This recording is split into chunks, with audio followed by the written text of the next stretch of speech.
who prophesy for profit, the profiting prophets. Hi, this is Barry Phillips with 10-Minute Torah, day number 3 of the Torah portion, Balaq. We're continuing now in the book of Numbers, Bimidbar, chapter number 22.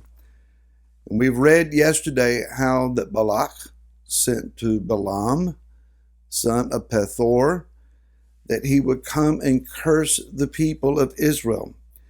In verse 6 it says, "And now please come at once, curse this people for me, for they are too strong for me. It might be that I strike them and drive them out of the land, for I know," listen to this, "I know that he whom you bless is blessed, and he whom you curse is cursed." We'll go back there in a moment. "And the elders of Moab and the elders of Midian left with the fees for divination."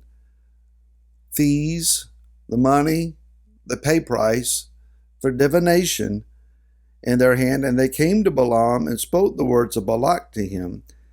And he said to them, "Spend the night here, and I shall bring back word to you, as Yahweh speaks to me." So the heads of Moab stayed with Balaam. And Elohim came to Balaam and said, "Who are these men with you?" Balaam said to Elohim, "Balaq, son of Zippor, sovereign of Moab, has sent to me, saying, See, a people has come out of Mitzrayim and covered the surface of the land.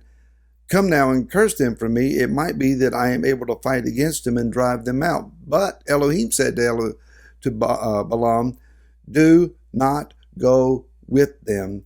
You do not curse the people, for they are blessed." A lot of powerful and important information that is given here.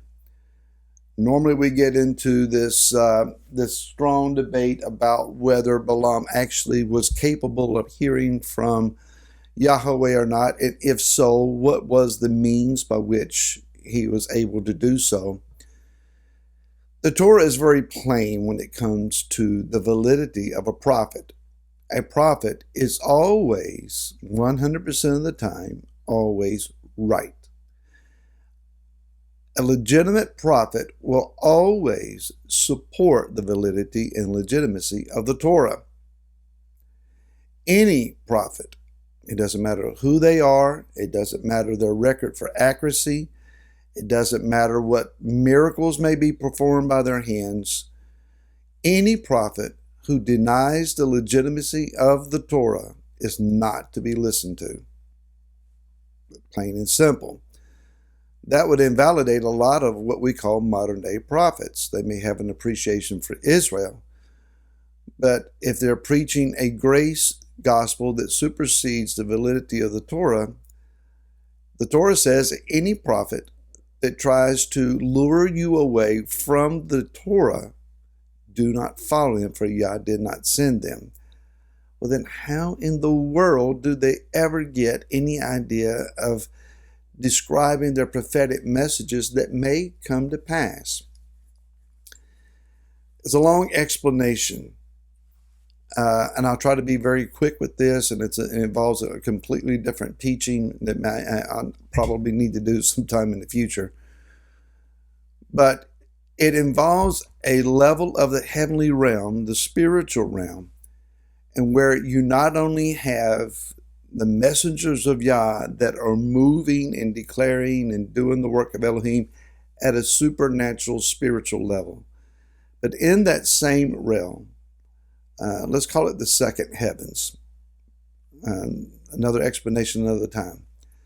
In this secondary heavens, in this level beyond our natural heavens that we see with the human eye, not only there are heavenly messengers that Yah has orchestrated and declared, but also there are spiritual wickedness in high places, as we read about in Ephesians, as we read about in the book of Corinthians.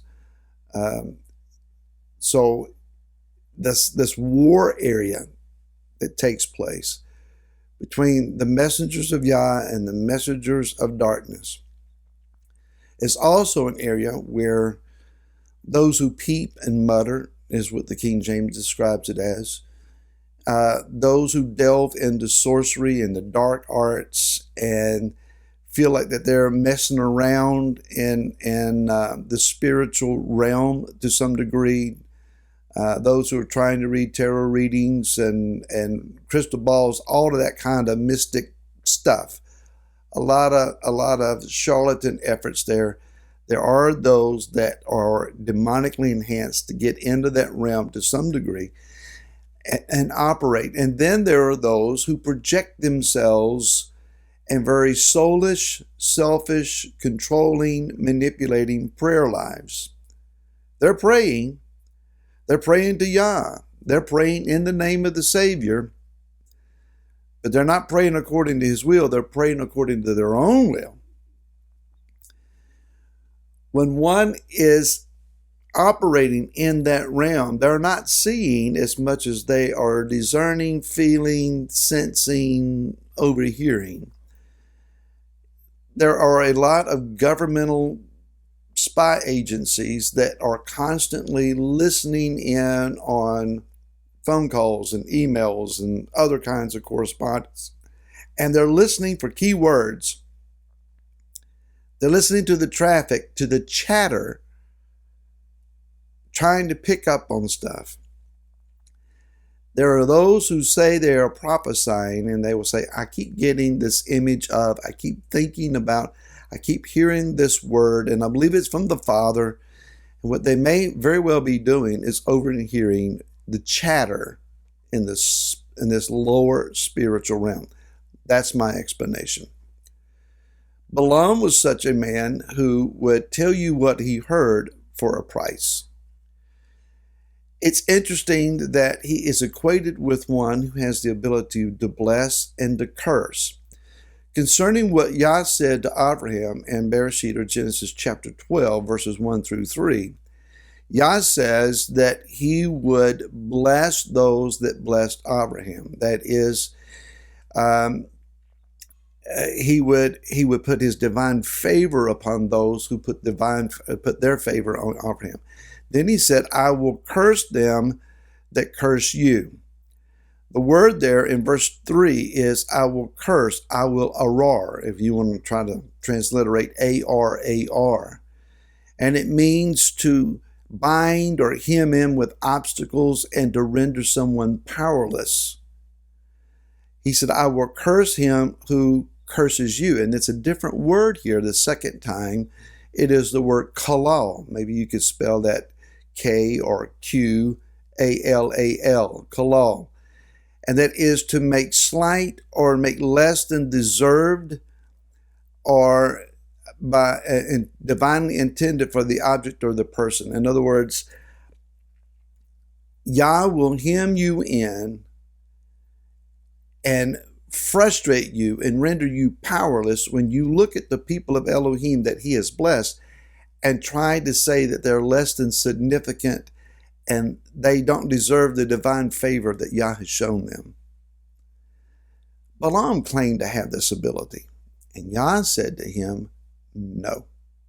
Whatever attempts that you're going to make to try to declare this people cursed, you can't. It won't work because I've already chosen to bless them. Understand this today. Yah is the one who chooses your future. Yah is the one who has set your destiny. Yah is the one who is already determined to put His blessing and favor upon you. You don't need to go find someone who will claim a gift to say, thus says Yah, I have blessed you. You're already favored and blessed if you're in Messiah and if you walk in obedience. It is our own disobedience. It is our own sin nature that opens up the door to the effectiveness of that which is detrimental. You could even say the legitimate curse that has been thrown against us. The powers of darkness will try to do what they do. But Yah has already done what He has done. And what He has done is declare blessing, favor, redemption, reconciliation, and restoration for you. It's just now up to us. Which one are we going to choose? He said, I put before you the blessing and the curse. You choose life. Choose life today. And we'll see you again tomorrow. Till then, shalom.